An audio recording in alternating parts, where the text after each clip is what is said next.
Oi, Josiane. Bom dia, Betina, tudo bem? Bom dia, tudo bem? Professor Wesley está finalizando a sua fala, então daí o pessoal que está participando dele vem para a tua, tudo bem? Tá bom. Tá? Seja bem-vinda. Obrigada. Muito bom ter você aqui com a gente. Você está ouvindo bem? Ou melhor botar o fone? Eu ouço muito bem. É? Então acho que eu Tá vou bem deixar nítido. assim. Tá. Você que prefere, tá? Tá. A gente ouve bem. Tá bom. Você sabe que tem 1 hora, né? Sim, e eu posso compartilhar a tela? Isso. Tá. Você vai ter 1 hora para fazer a sua fala, porque o professor Newton já é às 10 horas, tudo bem? Tá. Tem espaço para Para debate, para debate no final? conversa. Isso. Tá. Você pode deixar para o final, como você pode abrindo, ou, sabe? A gente pode acompanhar o chat e tudo mais. Tá bom. Tá bom? É gravado, tá? E depois daí é disponibilizado no YouTube. Tá bom. Ou você também pode pedir e disponibilizar nos teus canais ou com. Tá bom? Tá? Uhum. Vamos aguardar 2 minutinhos por causa do tempo, e aí você pode dar início, tudo bem? Tudo bem. Tá? Eu vou acompanhar você até o final, e o que você precisar, tudo bem? Tudo bem. Agora, deixa eu ver aqui. Você está vendo o slide, né? Tô. Tá, mas aí eu não vejo as pessoas. Eu vou ver os participantes? Se você entrar com dois perfis. Tá, Com um não, só, quando você colocar em tela cheia, você não vai nos ver. tá. A gente vê você. Vocês me veem. Então Vê tá bom. você e vê a apresentação. Tá. Então Mas tá bom. você não Então, tem acesso a gente. A tá não bom. ser que você deixe aberto num cantinho aí. A Lana ontem, ela deixou uma barrinha embaixo, sabe? Uhum. E aí ela visualizava esse cantinho. Mas eu vou te avisando se tiver algum comentário no chat ou se. Tá bom. Tá? Mas Tá. como você falou que você vai deixar para o final, então a gente não te É melhor deixar interrompe. para o final. E aí a gente vai realizando, tudo bem? Tá bom. Tá? Vamos dar mais 2 minutinhos e aí a gente pode dar início, tá bom? Tem tido quanta gente? Olha, a gente teve um público bom ontem, mas hoje, sábado, Não tá tão bom. teve umas 20 pessoas, eu acho, no interior. Tá. Tá bom? Tá bom.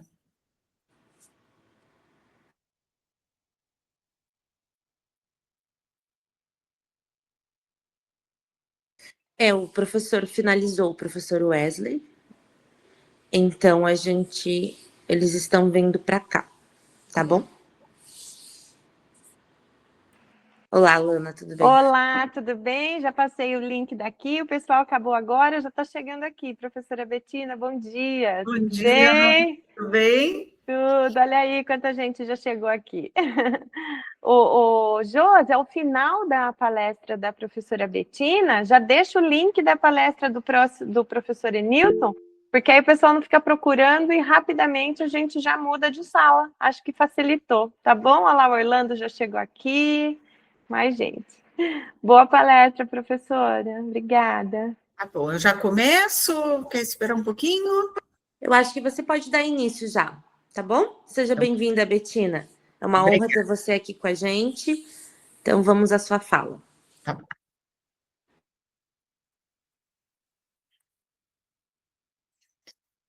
Olá, então, bom dia a todos. Prazer enorme estar aqui no CCHTD. E hoje eu vou falar das inovações tecnológicas e das demandas por inovação pedagógica, tá?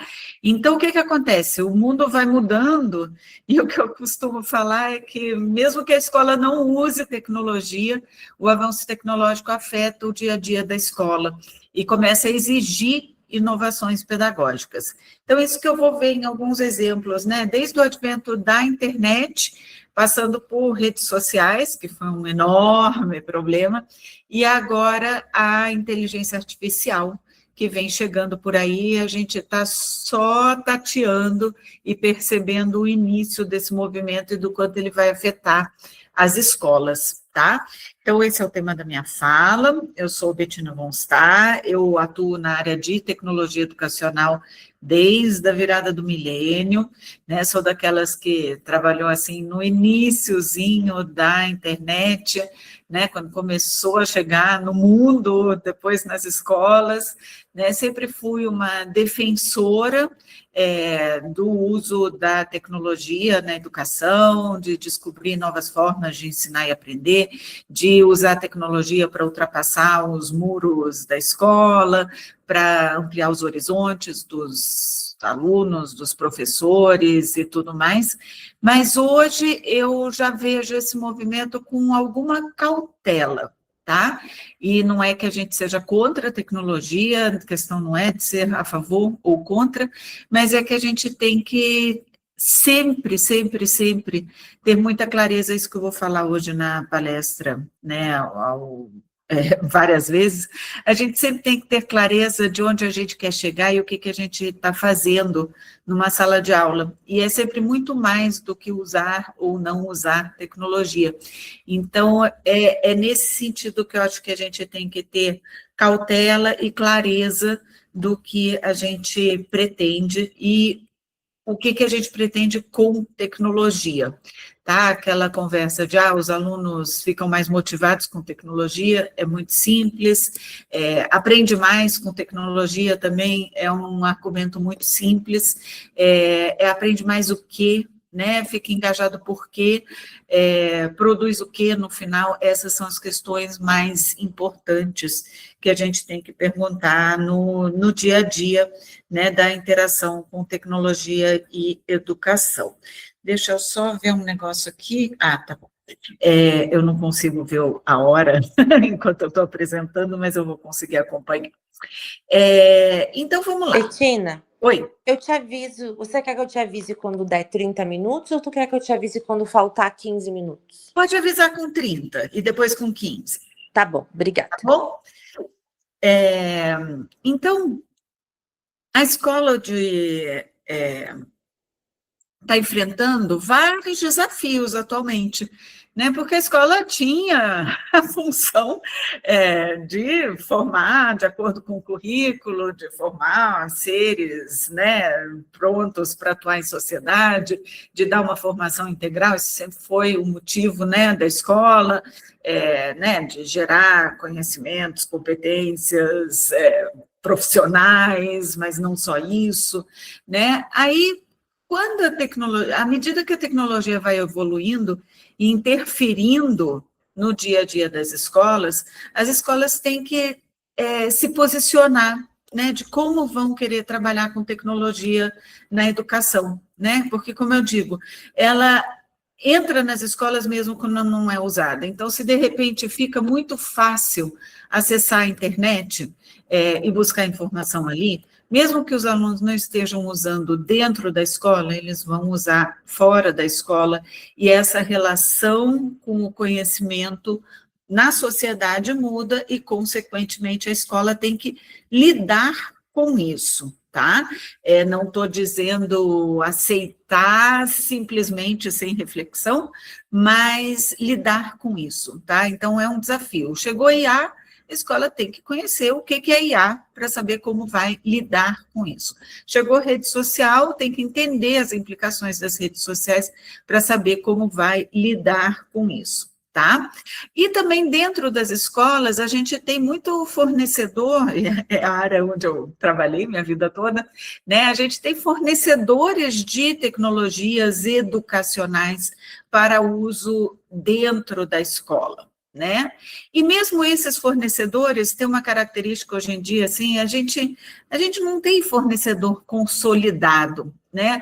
Não tem aquela tecnologia educacional que todas as escolas dizem, uau, é essa, nossa, eu preciso disso, né? A gente ainda tem, eu diria que como tecnologia consolidada de sala de aula, né? A gente tem lousa e a gente tem livro, né? É uma coisa que acontece, que, né, tá bom, tem escola que não usa exatamente assim, tem a lousa branca, tem a lousa digital, tem a lousa de giz, mas é muito difícil ver uma escola sem lousa, e muito raro ver escola que não usa livro impresso em papel, tá? Então, isso é quando a gente está diante de uma tecnologia consolidada.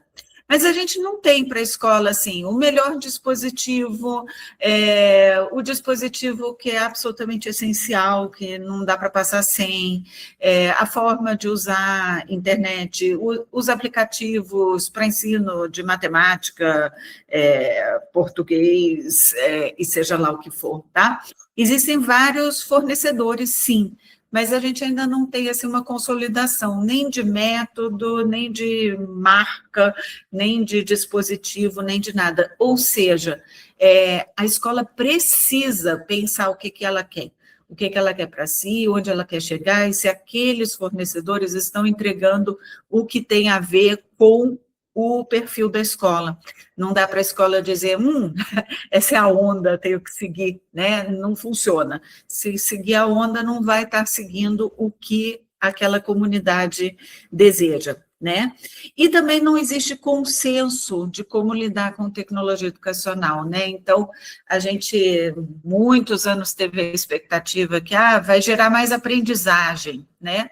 E aí a gente descobre que não é porque colocou tecnologia que gerou mais aprendizagem, né? Mas a tecnologia também coloca o aluno, né, perto do futuro. Saber usar tecnologia é muito importante, não ter medo de salvar arquivo, imprimir, copiar, colar, fazer edição compartilhada, né, clicar nos botões, isso é muito importante. Então, existe uma questão de educação digital, né, que a escola tem que tomar para si, e existem as opções de quando que eu vou usar a tecnologia no currículo, né?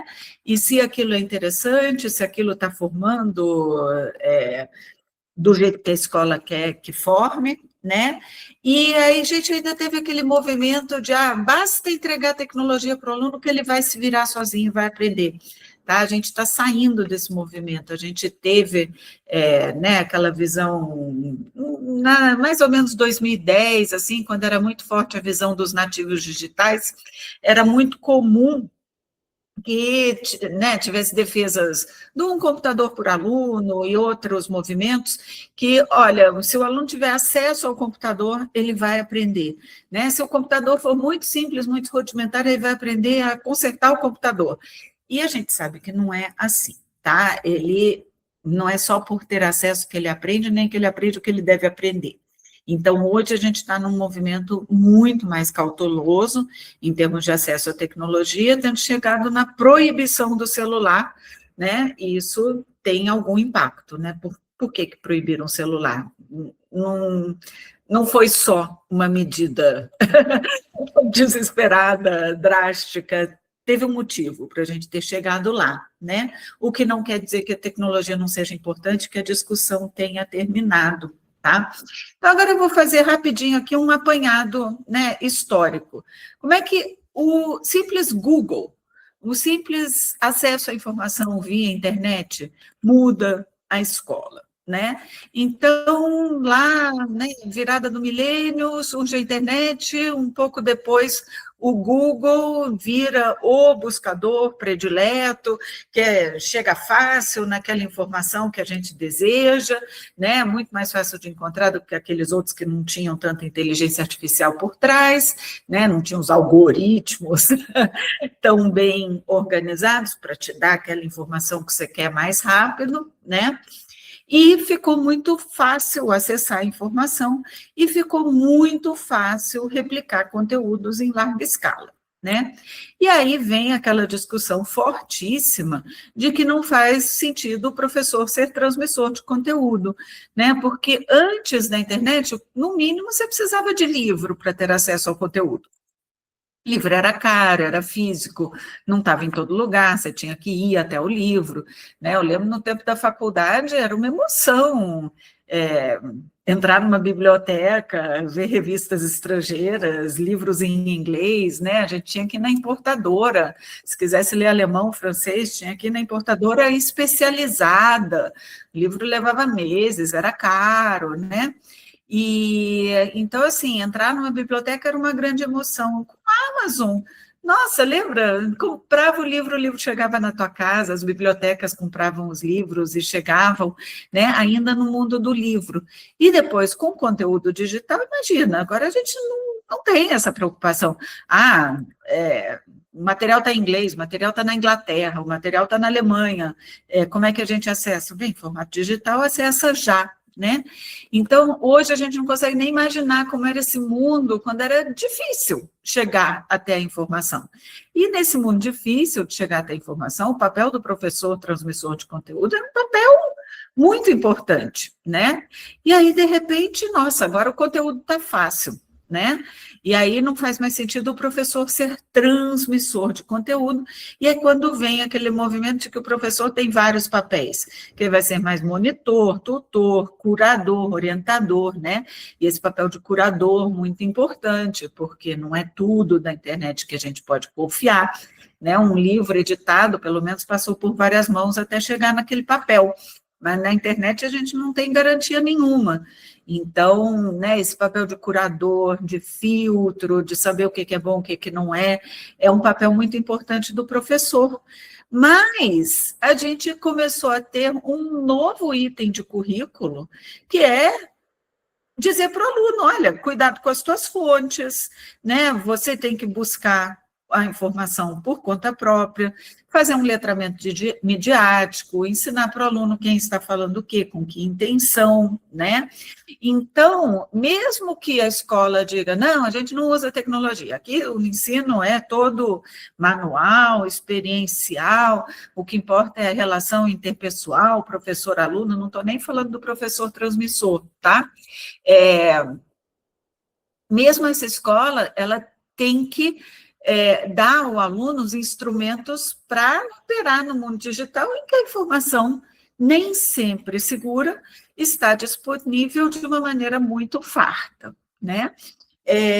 Então, é isso que eu digo, a escola não pode se furtar, né? Ela pode até optar que aquilo não faz parte da metodologia de ensino, mas ensinar a lidar com isso é papel da escola. E como, né, não tem manualzinho, material pronto, é papel da escola de escolher os materiais, escolher como que quer trabalhar, montar os grupos de estudo, montar os grupos de trabalho, tá?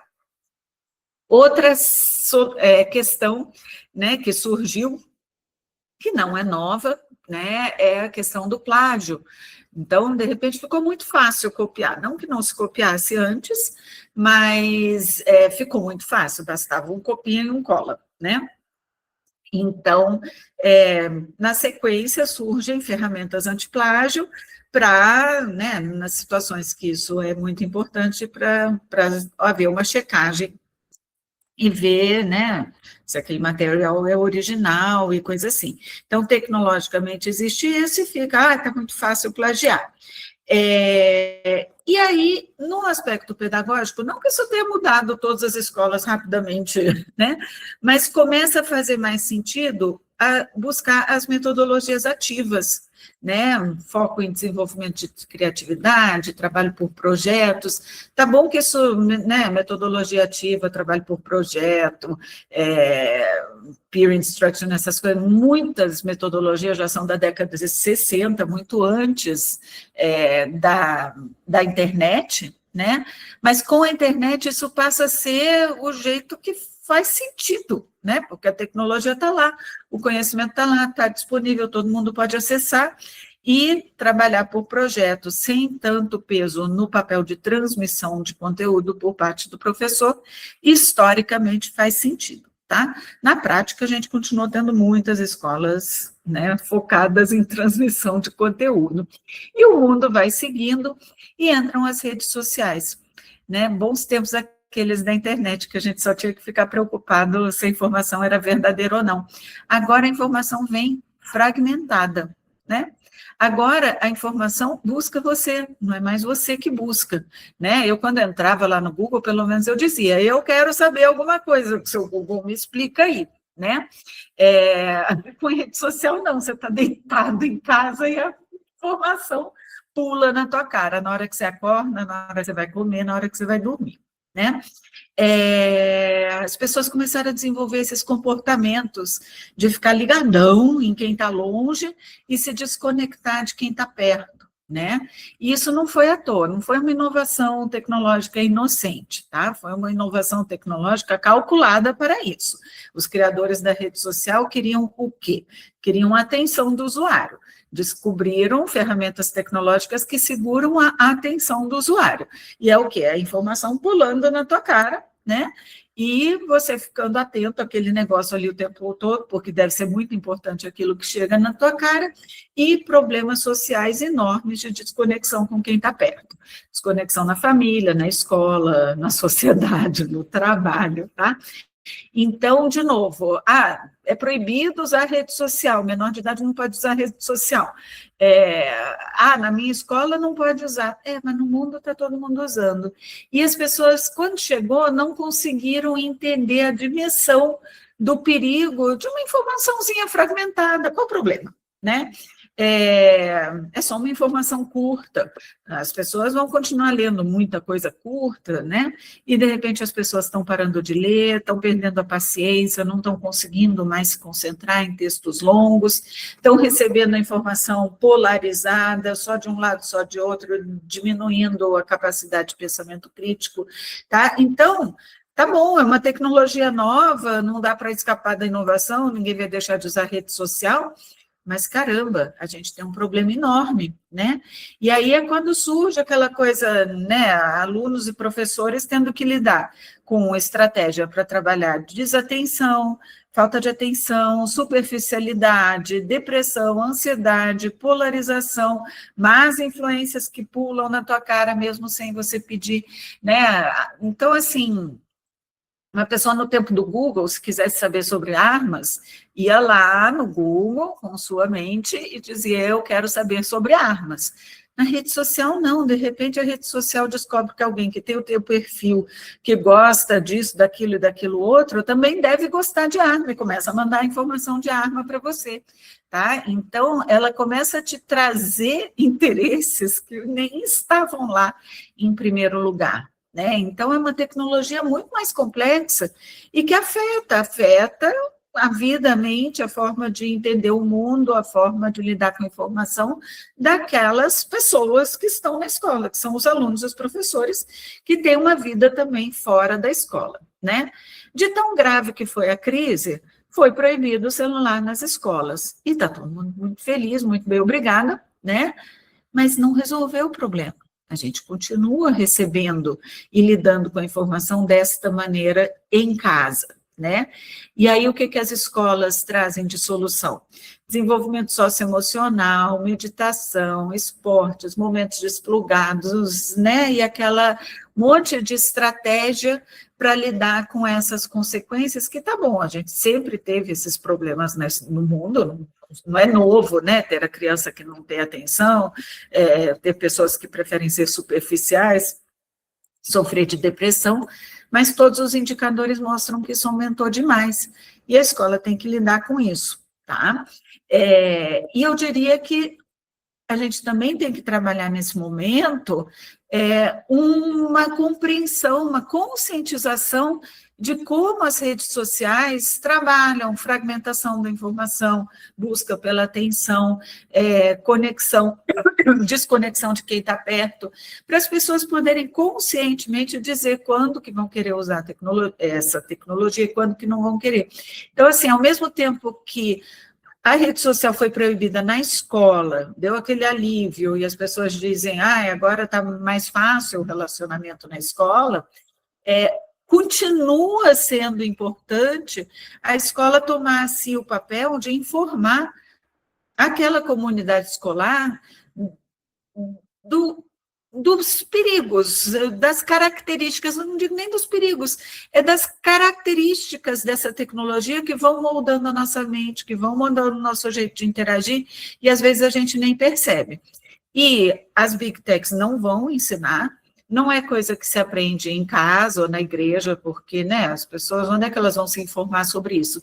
Mas a escola é capaz de se informar sobre funcionamentos da tecnologia, sobre os algoritmos das redes sociais e consegue informar seu público sobre como lidar com isso com relativa segurança, ou onde estão os perigos, ou deixar as pessoas decidirem como querem viver com isso. Tá? Eu até fiz, não estou aqui com o gráfico, podia ter trazido, está lá no meu blog depois, se vocês quiserem ver. A gente fez uma pesquisa na internet recentemente, perguntando para pessoas, cidadãos comuns, sobre o que eles acham importante em termos de educação digital, né? Então, estavam lá questões de segurança, aprender a usar o algoritmo, educação midiática, um monte de coisa. Mas, assim, eu achei que eu ia ter 100 respostas em 2 semanas, em uma semana já tinha 360. Então, sim, foi uma pesquisa que a gente soltou na rede e as pessoas tiveram muita vontade de responder, é um tema, assim, que está incomodando o público em geral. Muita gente era pais de jovens, né, em idade escolar, ou professores, e 97% dos respondentes entendem como muito importante saber lidar com tecnologia com segurança, com ética e preocupado com saúde mental. Em quarto lugar, vem saber lidar com informações falsas na internet, reconhecer e saber o fazer diante disso, tá? Então, a gente vê uma sociedade clamando por orientação, né? Então, isso foi muito interessante na nossa pesquisa. Agora, a gente está pensando então, desenvolvemos um projeto, né, para lidar com essas questões no ambiente escolar. Agora, então, né, o mundo estava complicado, agora veio a inteligência artificial generativa, né? Progresso. Há máquinas que falam que nem gente, que desenham que nem gente, que fazem filme que você não sabe se é verdade ou não, fazem tudo muito rápido, permite até quem não sabe escrever, quem não sabe uma língua, produzir um texto em outra língua, né? Então, assim, é uma tecnologia assombrosa, né? E assombrosa não só no mau sentido, assombrosa no uau, né? Ela gera assombro, ela gera, né, impacto, né? Como assim? Como que é possível uma máquina gerar texto e imagens que parecem criações humanas, né? E aí vem, né? Eu poderia até ter dito, o que vocês acham que é a consequência disso, né? Então, a consequência de ter acesso fácil à informação foi, bem, não faz mais sentido ficar transmitindo informação, mas ninguém ficou maluco com o Google. A consequência da informação fragmentada excessiva, que busca você, foi ansiedade, depressão e não sei o quê. E o que vai ser a consequência da gente ter uma máquina que faz tudo que nem gente?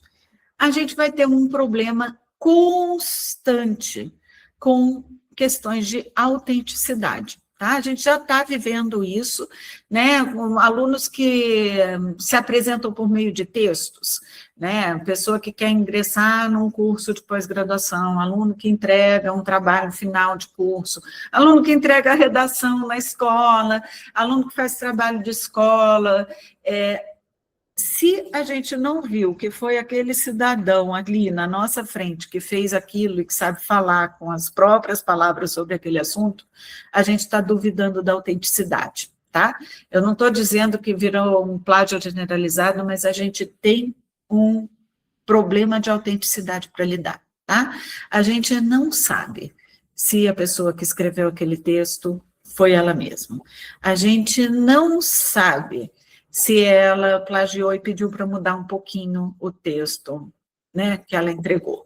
A gente não sabe se aquele texto que foi feito em casa, aquela redação que foi feita em casa, foi feito pela própria pessoa, tá? A gente não sabe. hoje em dia eu mando materiais para colegas, para verem, olha só o que eu fiz, e me respondem, foi você ou foi a IA? Tá? Então, a gente está nesse mundo, tá bom, quando a gente fala com a Magalu lá, com a maga da Magalu, tá bem claro que é um robozinho que está falando com a gente. Ele até parece gente, é simpatiquinho, né? Mas é uma relação que a gente já sabe que é uma relação comercial, e tá, né, ela diz, eu sou um robô e estou falando com você. Mas, em muitas situações, a gente só não sabe, tá? E não tem ferramenta de antiplágio que pega, ela acha que pega, mas você não consegue provar, né? Ela deixa parecido, então aquela coisa da cópia ipsis literis, que era o que a gente usava como critério para identificar plágio, né? E aí? Cadê? Né? Então, eu diria que esse vai ser o maior desafio da escola agora, lidar com questões de autenticidade, né? Então, porque a gente continua querendo que o aluno aprenda, continua querendo que ele seja capaz de fazer inúmeras coisas, tá? Mesmo que seja com a ajuda de não tem problema, não é que a gente não vai usar os recursos, não é que a gente vai negar os recursos, mas lembra, a escola tem que se posicionar. Qual é a posição dela? O que ela deseja, que perfil de aluno ela deseja formar? Eu quero formar um aluno com pensamento crítico. Não adianta ele te entregar um texto extremamente crítico feito por IA, se aquilo não foi desenvolvido dentro do cérebro dele, tá? Eu quero alunos criativos, tá? Não adianta ele te entregar uma imagem linda feita por IA, se aquilo não foi parte de um processo criativo dele, tá? Então, eu diria que agora a escola tem esse desafio enorme de revisitar os seus princípios, porque eles existem, está lá no PPP, né, nos planos da escola, nos planos da universidade, tá lá, a gente quer formar cidadão para o mundo global, a gente quer isso, a gente quer aquilo, né? E a gente tem aquelas práticas que já vêm funcionando há muito tempo, com alguma lição em casa, alguma lição na escola, e coisa assim. Agora, de repente, a gente tem que revisitar aquilo e olhar que existe uma questão de autenticidade muito séria acontecendo. Então, e também uma educação mediática, tá? Então, assim como eu tenho que aprender a lidar com as redes sociais, eu tenho que aprender dentro da escola a lidar com as informações feitas por inteligência artificial, que podem ser muito legítimas, muito interessantes, muito criativas, ou podem ser feitas para nos enganar. E a gente tem que aprender a distinguir isso na escola, né? E aí, a gente volta para aquela questão, como a máquina logo te traz um resultado rápido, né? A gente vai ter que voltar na escola e lembrar que, olha, a aprendizagem é lenta, olha, a aprendizagem às vezes é dolorosa, olha, enquanto a gente está aprendendo, o texto não vai ficar tão bonito, enquanto a gente está aprendendo, as coisas vão ficar meio mal acabadas, a gente não pode pular esses processos enquanto a gente está aprendendo. Então, acho que, assim, a gente vai voltar, vai entrar numa situação que explicitar a metacognição vai ser muito importante, né? Então, não é só fazer o projeto e entregar um projeto bacanão que foi feito pela IA, com vários alunos ali colaborando, né? Ter aquela paradinha, fazer os trabalhos de metacognição, vai ser essencial nesse mundo em que todo mundo está duvidando de autenticidade, tá? Essa questão da autenticidade também vai mexer no valor dos produtos educacionais, tá? Então, tem muita revolução para vir por aí, não adianta nem tentar entrar em detalhes, né? Mas qual é o valor de um texto, qual é o valor de uma tese, qual é o valor de uma fundamentação teórica, qual é o valor de um livro, né? Quem que fez, né, autores de livros, cientistas, né, a gente vai ficar pensando, quem que fez isso? Então, onde é que a gente está vendo o progresso da ciência, onde é que a gente está vendo textos embaralhados feitos de novo, né? Onde é que a gente está vendo novidade, onde é que a gente está vendo repetição, repetição, repetição. Então, é um desafio grande, tá? Eu não estou dizendo que né, que o mundo acabou, não estou dizendo que é impossível, mas a escola vai ter que se revisitar, porque a revolução é grande, né? Então, né, como eu digo, a gente tem que pensar, né? A escola tem que pensar, olha, como é que isso vai afetar a escola e o que eu vou fazer a partir de agora, né? Então, aqui algumas sugestões, né, do que a escola pode fazer para lidar, né, com esse mundo tecnológico que entra na escola mesmo sem a gente ver, né? Discutir, né? Ah, tá bom, foi proibido o celular em todas as escolas, legal. Por quê? Por que chegamos nesse ponto? Ter rodas de discussão até para os alunos levarem esse negócio para casa e pensar, puxa, talvez em casa eu também não devo usar tanto, ou desta maneira, ou aqui talvez tenha perigos para eu lidar, tá? Porque se a escola não fizer, a família, algumas vão proibir, outras vão permitir, mas a discussão crítica é mais difícil que ocorra nas famílias, tá? A escola tem que desenvolver abordagens pedagógicas que lidem com essas consequências, tá? Então, o pessoal está mais desatento, vamos lá de socioemocional. Temos um problema de autenticidade, vamos trabalhar a autenticidade. Transmissão de conhecimento não faz mais sentido? Ok, como que a gente busca em segurança, tá? Então, entender quais são as abordagens pedagógicas que são demandadas nesse processo em que o mundo está se transformando. Tá? Letramento midiático sempre, sempre, sempre é importante, mas muito além do que aquilo que a gente aprendeu na escola, que era, né, entender as funções de cada mídia, se essa tem uma tendência de direita, uma tendência de esquerda, que fala com o público tal e tal, tá? Hoje em dia o letramento midiático inclui efeitos de impulsionamento de informação, questão de interação com máquina, questão de autenticidade, tá? Então, antes a gente lia um texto produzido pelo Jornal do Brasil e a gente interpretava nesse sentido, a gente via uma propaganda e a gente interpretava o que é uma propaganda. Hoje os influenciadores fazem propaganda sem parecer que é propaganda e estão fazendo propaganda o tempo todo. Então, a gente, no letramento midiático, tem que ensinar os alunos a verem, a entenderem isso, tá? Porque se a gente não desenvolver esse pensamento crítico, a gente vai entrar no mundo da informação e, né, acreditar, seguir o influenciador que gosta e ficar por isso mesmo, tá? Não é à toa que o governo, né, agora vem com a educação digital, que é lei, né, e tem que ser implantada em 2026. Betina. Oi. Tudo bem? Tudo bem. Você tem 25 minutos. Combinado. Já deu 35 minutos, tudo Tá bem? bom. Tá? Então, né, quando a gente fala de educação digital, aí agora não é só saber lidar com essa tecnologia, mas olha, a gente também tem que entender como ela funciona e desenvolver o pensamento computacional e desenvolver formas ativas de lidar com tecnologia. Então, não é só proibir o celular, dizer que não vai usar o Google, mas será que a gente não tem que ser também alguém que produz inovação no mundo tecnológico, alguém que seja qualificado para produzir inovação do ponto de vista ético, alguém que entende como a tecnologia funciona para poder entender os mecanismos que estão por trás de um buscador, de uma rede social, de um aplicativo de inteligência artificial, tá? Então, agora isso é lei também. Então, o mesmo governo que proibiu o celular está dizendo que tem que aprender sobre tecnologia nas escolas, né? A gente, né, ensinando a programar, a IA vai programar, ok, a IA vai programar, mas eu continuo precisando entender o que é essa lógica de programação, como funcionam as máquinas, como elas pensam, para a gente poder criar e não ser só consumidor de tecnologia, tá?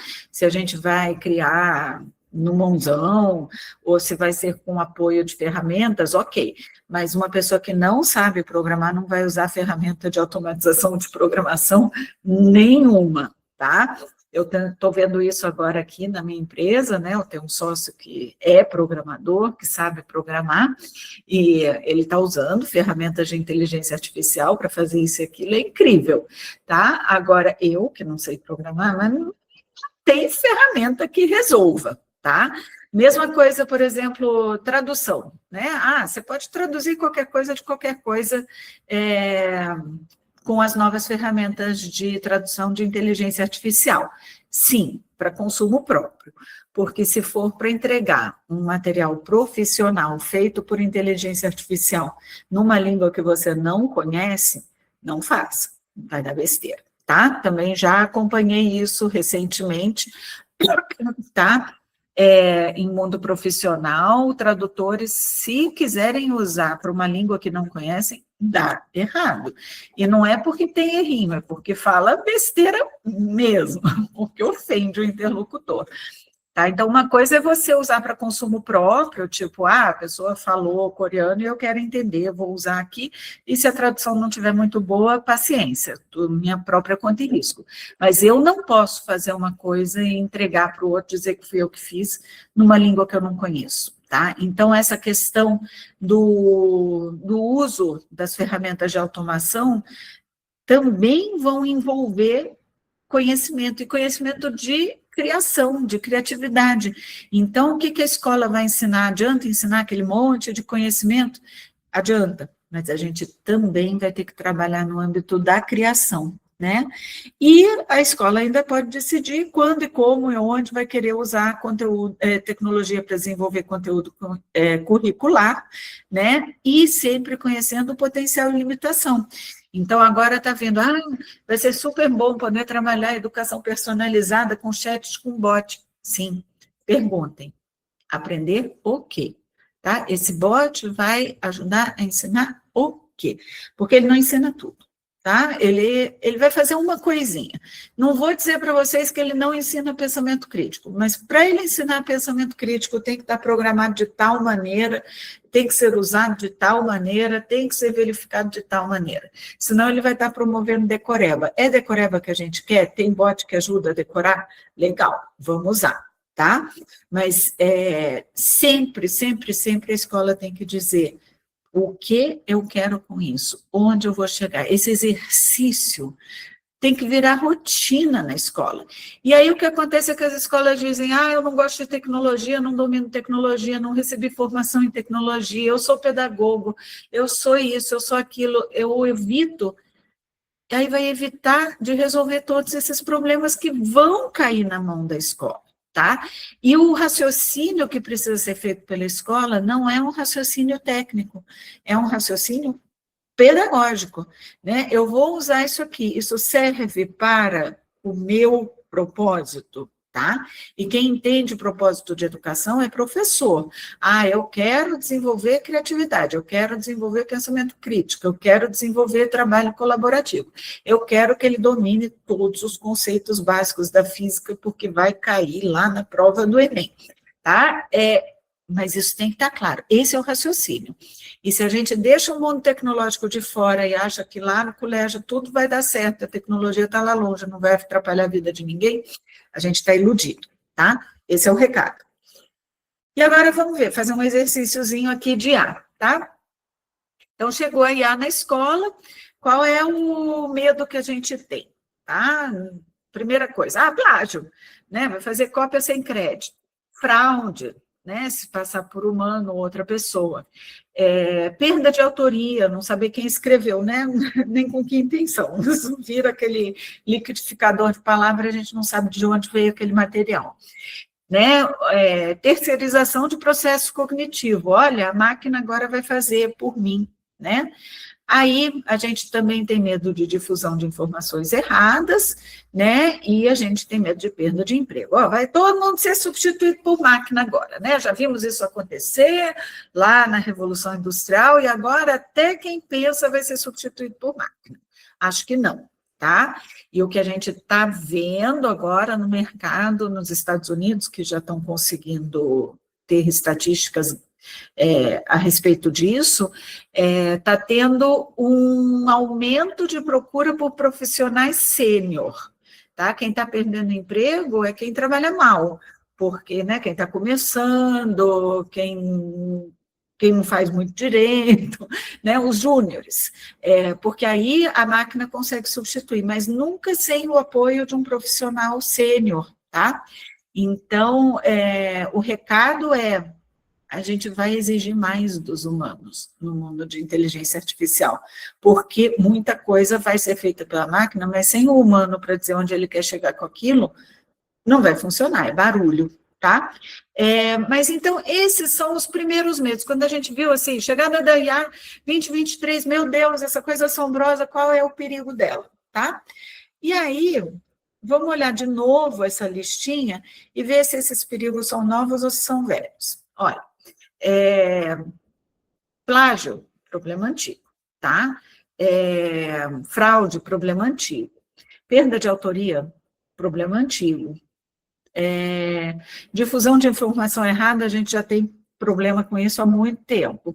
Perda de emprego, substituição de tecnologia, a gente já tem há muito tempo. O que tem de novo aqui é esse risco de terceirização do processo cognitivo. Acho que é aí que a escola tem que olhar com mais cuidado. A escola já desenvolveu algumas estratégias para lidar com essas outras coisas aqui, tá? Mas ter uma máquina que faz parecer que você consegue pensar e que não foi você, é uma questão nova, é onde a gente vai ter que botar a atenção, tá? Esses riscos são verdadeiros, tá? E a gente ainda tem essa nova promessa, tá? Eu ainda não vi aplicativos assim realmente efetivos, tá? Eu tenho visto bastante coisa, mas eu ainda não vi aplicativo realmente efetivo para fazer tutoria personalizada, sabe? Tem umas coisas legais, mas aí se você vai lá no detalhe e vê o que a pessoa aprende com aquilo, aí a coisa vai ficando mais, né, mais ou menos. Geração de conteúdo, eu tenho visto, né, muita gente, até governos de estado estão fazendo geração de conteúdo mediada por IA. Eu me surpreendo, vem assim um material sem formatação, feio. A gente já aprendeu tanto sobre diagramação de material didático, tamanho de fonte para criança, uso de imagem que não seja decorativa, que seja informativa, que seja ligada ao contexto, tarará. Então, assim, produzir material didático é um negócio assim que era tão complexo, tão cheio de regras, e agora, de repente, dá para gerar conteúdo por IA. Dá. Né? Mas não é um conteúdo feito com função educacional, que atende objetivos claros e precisos de aprendizagem, que vem num formato bonito, agradável, para conduzir o olhar do aluno, isso e aquilo, tá? Então, a gente está vendo muita coisa que eu digo que ainda é promessa, eu não vou dizer que no futuro não vai ter geração de conteúdo por IA que seja satisfatório. Por enquanto, eu ainda não vi, tá? Uma coisa totalmente satisfatória. Algumas coisas que cortam caminhos, que ajudam a queimar algumas etapas, sim, mas que resolve, não. Assistentes virtuais, né? Então, aquela coisa, não esqueça, tem que fazer isso, tem que fazer aquilo, tem que fazer lição, tarará, ou, né, você tem uma passagem para o dia tal, saia de casa, né? Criação de recursos visuais, de novo. Dá para criar imagens, dá para criar vídeos, dá. Com que objetivo, né, com que qualidade, o que está querendo ser dito. A gente vê muita coisa boa, mas ela é boa quando ela está dentro de um propósito. Quando a pessoa que usou Betina, aquele recurso... Oi. Você tem quase 15 minutos. Tá bom. Quando a pessoa que criou aquele recurso... tem uns 12 minutos. Tá bom. Quando a pessoa que criou aquele recurso sabe o que está fazendo, tá? Então, assim, não tem aquele pronto, faz um vídeo de propaganda para mim, né? É alguém que sabe como quer produzir aquela peça de propaganda e usa recursos de inteligência artificial para atingir aquele objetivo com clareza. Então, assim, quando a gente vê as grandes peças feitas por inteligência artificial, certamente não é coisa que foi feita por mágica. É entender que é mais um tipo de pincel, mais um tipo de tinta, mais um tipo de material para produzir recursos visuais, mas não nasce pronto, tá? A gente vê também trabalhos com simulações e jogos educativos, isso já está mais avançado, né? E aí tem muita coisa bacana. E é o caso também, né? E mesmo que tenha coisa bacana, você pensar, onde eu quero chegar com isso? E feedback automatizado, né? Então, isso aqui é o que o ChatGPT disse que a IA vai ajudar a gente para ensinar a aprender, né? Feedback automatizado, então o aluno erra, acerta, e a máquina diz para ele o que ele errou e acertou. Eu estava agora, antes de entrar aqui, lendo uma matéria da Economist, que eu não cheguei até o fim, vou chegar até o fim, eu leio tudo de inteligência artificial que cai na minha mão pelos buscadores, e também busco informações em mídias específicas, no caso a Economist, e aí diz que teve uma garotada que que de repente começou a ir muito bem na Khan Academy, melhor do que estava acostumada. E aí o que aconteceu? A Khan Academy colocou o Pitágoras para dar feedback automatizado para os alunos, para ir desenvolvendo o pensamento crítico deles. Mas os alunos espertinhos, eles disseram, Pitágoras, então faz o exercício para mim. E terceirizaram a ação, e o professor, de repente, viu todo mundo fazendo tudo certo, mas não eram mais os alunos fazendo. Então, esse feedback automatizado pode ser muito interessante, pode ser tão bom que acerta todas as questões, mas aí a escola tem que dizer, mas peraí, a gente está usando isso com propósito de aprendizagem ou de terceirização do conhecimento, tá? Então, a gente vai ter surpresa o tempo todo por aí. Então, agora só rapidinho para finalizar, né? Se a gente vê esses novos artefatos, essas novas promessas, né? Onde que elas ajudam a trabalhar? Eles estão principalmente aqui no nível do lembrar e do entender, da taxonomia de Bloom, tá? Então, uma tutoria personalizada para aprender matemática, para aprender ciências, uma geração de conteúdo, né, para fazer lembrar daquele conteúdo e coisa assim. Feedback também no aprender. Simulação de jogos educativos pode ir um pouco além, pode ir para o aplicar, pode ir para o analisar. Uma tutoria personalizada poderia ajudar a criar, tá? Mas aqui, quando a gente... Isso é um exercício, não estou dizendo, não está escrito em pedra, que um assistente virtual não vai me ajudar a sintetizar, tá? Mas a gente tem que olhar assim, essa tutoria personalizada vai ajudar o aluno a fazer o quê? Vai ajudar a lembrar e entender melhor o conteúdo. Ok, é um objetivo claro? É um objetivo pertinente? Se for, ótimo. Se não for, vamos usar outra tecnologia. Essa de geração de conteúdo ajuda a fazer o quê? Esse feedback automatizado está ajudando a fazer o quê? Então, isso é um exercício que a gente pode fazer para avaliar as tecnologias que vão chegando e o uso que vai sendo feito delas, tá? E o papel do professor esse recurso me ajuda a ensinar o quê? O aluno aprende o quê? Né? E aí eu tenho uma brincadeirinha aqui para a gente terminar. Então, olha, a gente tinha esses problemas aqui de plágio, fraude, perda de autoria, difusão de informação errada. E quais eram os recursos que a gente tinha para lidar com isso, né? A gente tinha a ferramenta antiplágio, a gente tinha a velha e boa punição, né? Se plagiou, é expulso da universidade, se plagiou, tira 0, se plagiou, conta para o teu pai, tá?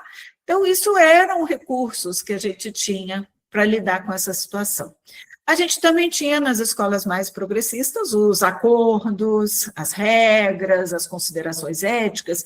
Então, vamos ter uma aula, mostrar por que não pode ter plágio, vamos, né, até a questão do desenvolvimento cognitivo para o aluno não precisar do plágio. ensinar quais são as regras de citação, né? Fazer acordo, olha, tá bom, plágio existe, pode ser feito, mas aqui a gente não faz, tá? Então, são recursos que a gente tem, né? E aí, se a gente vai avançando, hoje a gente não conta mais com ferramenta antiplágio, por mais que tenha algumas que digam que fazem, mas não são 100% garantidas, tá? E punição, né, mal visto no ambiente educacional, não é por aí, né? O que a gente continua tendo à nossa disposição?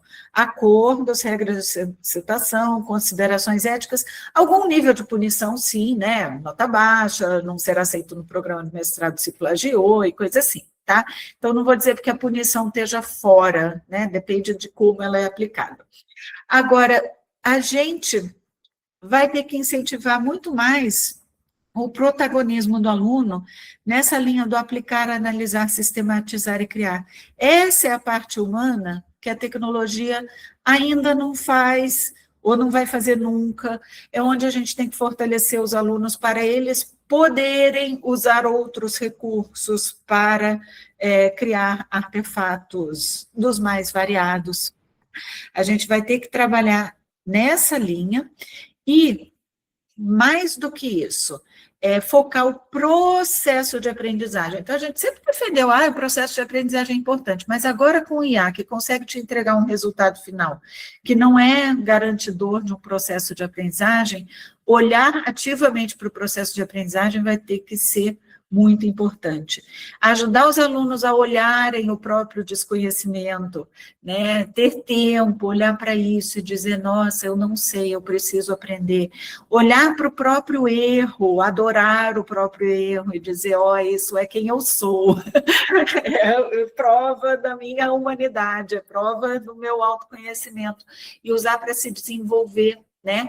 Então, eu acho que, assim, agora, nesse mundo em que a gente está sempre diante do risco da terceirização do processo cognitivo, o trabalho da escola vai ser muito, muito, muito, muito, muito, mais do que ética, mais do que tudo, mostrar para o aluno como se aprende. Você vai usar o bot? O que esse bot vai te ensinar? Você está aprendendo com Duolingo?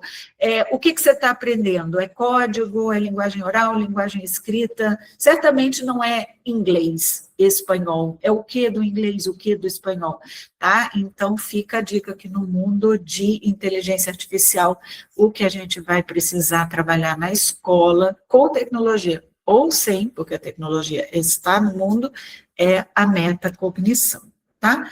Então, é isso, eu estou disponível para conversar com vocês, aqui no meu site, no BVStar, tem o blog, com o artigo, com a pesquisa que eu mencionei para vocês, meu e-mail, e o Instagram também com algumas dicas de letramento digital e como lidar com o mundo digital na escola, tá bom? Então, foi um prazer enorme conversar com vocês. Se precisarem do meu contato, estou aí. E se a gente ainda tiver uns minutinhos, estou à disposição para conversar. Agora eu vou tirar a tela daqui e eu posso ver vocês. Obrigada, Betina, pela sua fala. Muito bom ouvi-la. Betina, se você tiver acesso ao chat, algumas pessoas colocaram ali algumas coisas. Acho que é interessante você dar uma olhada. Agradeço a todos que estiveram aqui. Se alguém quiser abrir o microfone e fazer alguma fala, a gente tem aí 2, 3 minutos. Bom.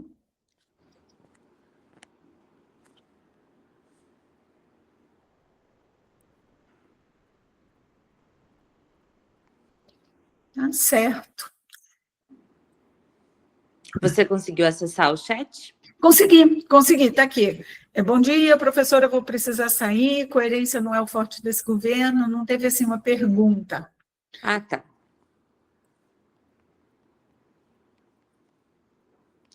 Perfeito, então. Se não temos perguntas... Betina sempre nos provoca. Lara. Né? Eu gosto muito de te ouvir, Betina, porque eu acho que você acaba provocando um rebuliço, né? Toda vez que você fala, enquanto muita gente está valorizando, né? E acho que você sempre tem esse contraponto que eu gosto muito, acho que é necessário na educação. Que bom. Obrigada, viu? Obrigada a você.